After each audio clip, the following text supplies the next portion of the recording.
ఆంధ్రప్రదేశ్లో నిర్మాణ రంగం అభివృద్ధిపై దృష్టి సారించామని ఆంధ్రప్రదేశ్ ముఖ్యమంత్రి నారా చంద్రబాబు నాయుడు స్పష్టం చేశారు. నిర్మాణ రంగంపై 34 లక్షల మంది ఆధారపడి ఉన్నారని తెలిపారు. ఉచిత ఇసుకతో నిర్మాణ రంగానికి ఉచితం ఇచ్చామన్నారు. నిర్మాణ రంగం నిరంతరం జరిగే ప్రక్రియని సీఎం చంద్రబాబు నాయుడు అభివర్ణించారు. నరెడ్కో, క్రెడాయ్ వంటి సంస్థలు ముందుకు రావాలని ఈ సందర్భంగా ఆయన పిలుపునిచ్చారు. రియల్ ఎస్టేట్ రంగంలో సమస్యల పరిష్కారానికి కృషి చేస్తున్నామని చెప్పారు.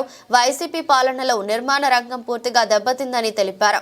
నిర్మాణ రంగానికి తాము ఊతమిచ్చామని ఆయన వివరించారు. శుక్రవారం గుంటూరులో నరెడ్కో ప్రాపర్టీ షోను సీఎం చంద్రబాబు నాయుడు ప్రారంభించారు. అనంతరం సీఎం చంద్రబాబు నాయుడు మాట్లాడుతూ గత 5 ఏళ్లలో అన్ని రంగాలు పతనావస్థకు చేరాయని ఆయన ఆవేదన వ్యక్తం చేశారు.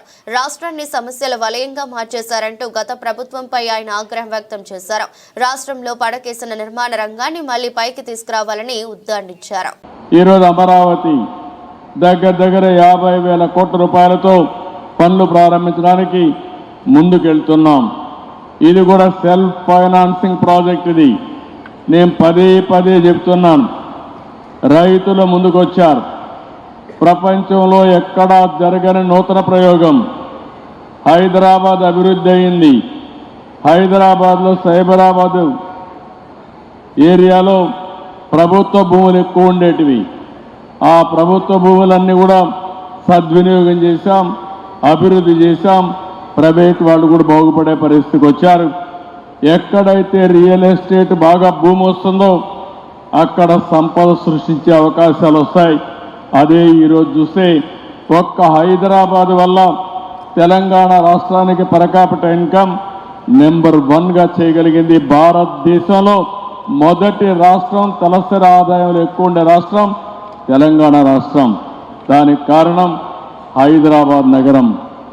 దానికి కూడా మీరు ఒకసారి చూస్తే ఇన్ఫర్మేషన్ టెక్నాలజీ కానీ, ఇంకో బయోటెక్నాలజీ కానీ, ఇంకో పక్క ఫార్మా కానీ, ఫైనాన్స్ కానీ అన్నీ కూడా తీసుకొచ్చి ఒక ఎకో సిస్టమ్ ఆ రోజు క్రియేట్ చేశాం.